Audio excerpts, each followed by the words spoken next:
Hi friends, Friday ஒரு afternoon போல் lunch ப்ரிப்பரேஷனுக்கு தான் ready பண்ணிகிட்ருக்கேன். டெய்லியும் சாதம் அந்த மாதிரியே வச்சு சாப்பிட்டுட்ருக்கோன்னு சொல்லிட்டு இன்றைக்கி சப்பாத்தியும் எக் புரிஜியும் பண்ணலாம் அப்படின்னு சொல்லி தான் ரெடி பண்ணிகிட்ருக்கேன்.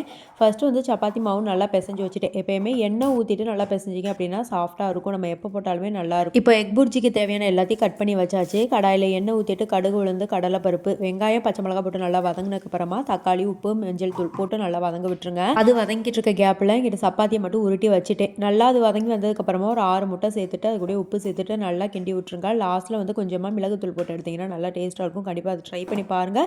சப்பாத்தியும் சுட்டுட்டு லஞ்ச் வேலை முடிச்சுட்டு கொஞ்சம் நேரம் ரெஸ்ட் எடுத்துட்டோம். ரெஸ்ட் எடுத்துட்டு ஈவினிங் போல் மறுபடியும் மார்க்கெட் போகலாம் அப்படின்னு சொல்லிட்டு கிளம்பிட்டு இருந்தோம். மார்க்கெட் பயங்கர ரஷ்ஷாக இருந்தது. இன்றைக்கி எது தேவையோ அதை பார்த்து வாங்கிட்டு இருந்தேன். பயங்கர ரேட்டு கம்மியாக இருந்தது. நாங்கள் கிட்டத்தட்ட பொறுப்பாக மணி 8 o'clock அப்பயே பார்த்தீங்கன்னா இவ்வளோ கூட்டம் இருந்தது. எல்லாம் வாங்கிட்டு வீட்டுக்கு வந்துட்டு டின்னர் ப்ரிப்பரேஷன்லாம் முடிச்சதுக்கப்புறமா தான் மறுபடியும் எடுத்து அரேஞ்ச் பண்ண ஆரம்பித்தேன்.